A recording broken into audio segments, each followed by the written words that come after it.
En tout cas, c'est pour montrer qu'effectivement, le béton, comme le disait Stéphane, c'est pas seulement de la construction. C'est de la décoration. Exactement. On met des gants, madame? Oui, mettez des gants, s'il vous plaît, parce qu'on va travailler du béton. Alors là, je vais vous présenter en fait un kit. Présentez-nous. À la base, c'est un kit pour faire du béton ciré. Vous connaissez les plans en béton ciré, oui, etc. c'est très bien. On a des kits quand même prêts à l'emploi.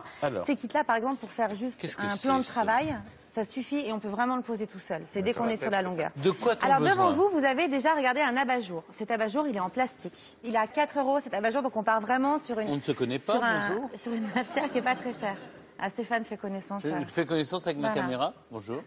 Donc c'est un abat-jour. À 4 €. À 4 Cet abat-jour, il est un petit peu vert, Stéphane. Vous savez pourquoi? Oui. Parce qu'en fait, 12 heures avant, on a déjà passé un primaire d'accroche qui est avec pardon, madame. Un primaire d'accroche, c'est-à-dire que pour que votre béton y tienne bien sur votre produit, d'autant plus que là, on est sur une surface lisse et qui va quand même suspendu. Primaire d'approche. En fait, c'est comme une espèce de petite peinture, un vernis que vous mettez. D'abord, on trouve dans le kit. C'est avec le kit. C'est livré avec le kit. Vous poncez légèrement parce qu'on est quand même sur une surface très lisse pour que ça accroche bien. Et donc, il y a 12 heures, on a passé déjà ce primaire d'accroche.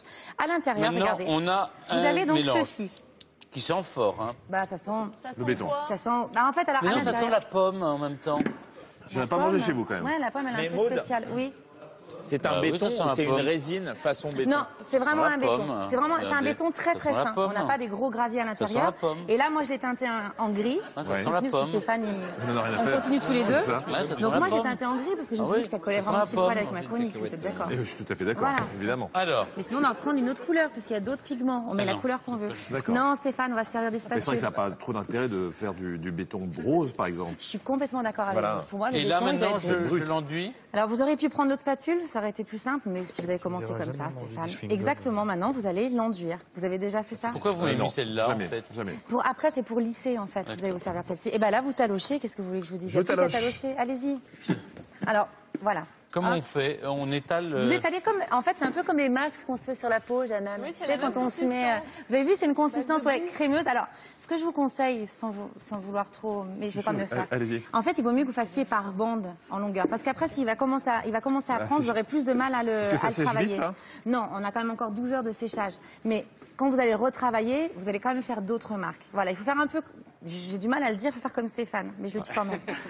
Ça me fait bizarre, j'ai du mal à m'en remettre. Je suis très humilié. Pardon, j'ai pas entendu. Il faut faire comme Stéphane. C'était vachement bien. Ça va, j'ai déjà dit 2 fois. On n'entend pas. Répétez-le plus Il faut fort. faire comme Stéphane, voilà. Stéphane est grand, Stéphane est beau. Alors, quand même, Stéphane, c'est un peu épais, si je puis me permettre ce que vous avez dit. Ok, mais vous savez, après, c'est plus facile. Exactement, vous raclez un petit peu. Vous pouvez le poser, en fait, pour il y a des travailler. grumeaux. Ah ben, après, du béton, Stéphane, vous savez, c'est ciment, eau plus sable. Donc, il y aura forcément toujours un petit peu de grumeaux. Et nous, l'effet qu'on recherche, quand même, c'est un effet industriel un peu brut. On veut pas quelque chose de lisse. Les modes, ça craint quand ça attache la table, il faut tout de suite les nettoyer. Là, du coup, on travaille sur quelque chose avec une bâche. Évidemment, on travaille pas sur une table directe. Sinon, oui, je pense que ça rend pas la suspension trop lourde après? Non, justement, elle va quand même rester assez légère parce que c'est ça aussi, et c'est aussi ce qui explique le prix des suspensions, des véritables suspensions en béton qu'on trouve dans le commerce, c'est que c'est très lourd. Enfin, il faut faire un moule, c'est très compliqué. Là, du coup, c'est vraiment pour vous simplifier l'accès au béton dans la maison. C'est-à-dire qu'on part d'un abat-jour qui vaut rien du tout, ou qu'on a peut-être à la maison dont on s'est lassé, mais où on aime bien la forme, et juste en l'enduisant, on en fait quelque chose. Parce qu'on peut le mettre sur n'importe quel abat-jour? Après, c'est la matière. Après, ça pourrait être du métal, ça accrocherait tout autant. Du tissu, non, ça tiendrait pas. Du tissu, je pense que ça serait trop lourd et ça sécherait mal parce que le tissu va mal imbiber. Il faut quand même partir sur un abat-jour qui est dans une matière solide. En fait, il faut toujours mettre l'accroche avant. Il faut toujours mettre l'accroche et bien le poncer un petit peu. Avant qu'on mette le primaire, on le ponce un petit peu pour vraiment que ça accroche correctement. Putain, je vais me faire battre par Stéphane Bern, je veux pas ça. Non, allez-y. Alors là, non, mais attendez, j'ai ma fierté quand même. Et est-ce que ça, par exemple, si je veux faire un mur de ma salle de bain en béton, est-ce que je peux en mettre sur le carrelage de ma salle de bain? Oui, avec ce kit, tu peux. C'est-à-dire justement le primaire qui est vendu avec, il sert vraiment à ça. C'est que si tu pars d'un carrelage, parce que souvent c'est le cas. Ça va résister à l'humidité après? Ah oui. Après, c'est du béton. Même si c'est chaud. Non, parce qu'en fait, à l'intérieur, il y a déjà ce qu'on appelle du bouche-port. Ce qui fait que du coup, on va le... Très important. Voilà. Et donc, du coup, tu vas le rendre waterproof. Après, nous, on n'a pas ciré la suspension. Avec, regardez, vous avez donc de la cire. Ouais. Donc vous pouvez la passer dessus. Moi, je voulais vraiment rester Dans sur le quelque brut. chose de brut. Mais vous pouvez le cirer et après, c'est comme un parquet. On sait que plus on cire un parquet, plus il va être résistant aux taches d'eau, etc.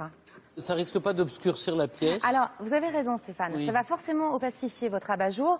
Donc, ça veut dire qu'il faut que vous allez le placer dans un endroit où vous avez besoin juste d'un endroit ponctuel de lumière. Voilà, Par exemple, un endroit où vous ne voulez pas voir de lumière, en fait. C'est ça. Non, mais par exemple, vous savez, ça se fait beaucoup en ce moment sur les plans de cuisine. On en met 3 Ah oui. comme ça qui font vraiment des points ponctuels. On appelle ça les lumières douches. Voilà, et vous aurez quelque chose de. Vous avez mis un C'est très peu beau, beaucoup, Stéphane, ce que vous avez fait. Ouais, c'est vrai. Mais Jean-Luc, il s'est hyper appliqué. Hein. Regardez, sais. vous pouvez le prendre avec la. Vous avez vu, on a une spatule coudée, donc vous pouvez faire un peu les arrondis après. On va Pour arrondir. fignoler. facile, hein, c'est bien Regardez. ce kit. Vous avez vu l'application, elle est vraiment simple. Maud, quoi. Oui. Qu'est-ce qu'il faudrait utiliser comme instrument, par exemple, si on voulait le lisser complètement? Parce que là, il y a des traces Alors, de spatule et tout. Là, avec les Est-ce que après, à la main- après, tu peux le poncer en fait. Tu peux tout à fait le poncer une fois que c'est sec. Si tu bout de veux, tu 12 peux le heures. poncer avec une cale à poncer toute simple, pas trop. pas avec On peut écrire, on peut Et faire des après, on peut motifs mettre- là pendant que c'est mou. On peut faire des Oui, traits, tu des pourrais rayures. faire des motifs, mais du coup, On peut y vraiment qu'il fasse incruster des très perles. doucement, etc. Pardon? On peut y incruster des perles, des brillants. C'est comme tu veux. Tu peux y incruster ce que tu veux. C'est ça Voilà. qui est bien. Moi, j'ai Ouais. terminé, je crois. C'est très bien. Vous avez bien travaillé, les garçons. Ouais, c'est Vous avez vu, c'est facile. très ludique. Bravo Jean-Luc, bravo Stéphane.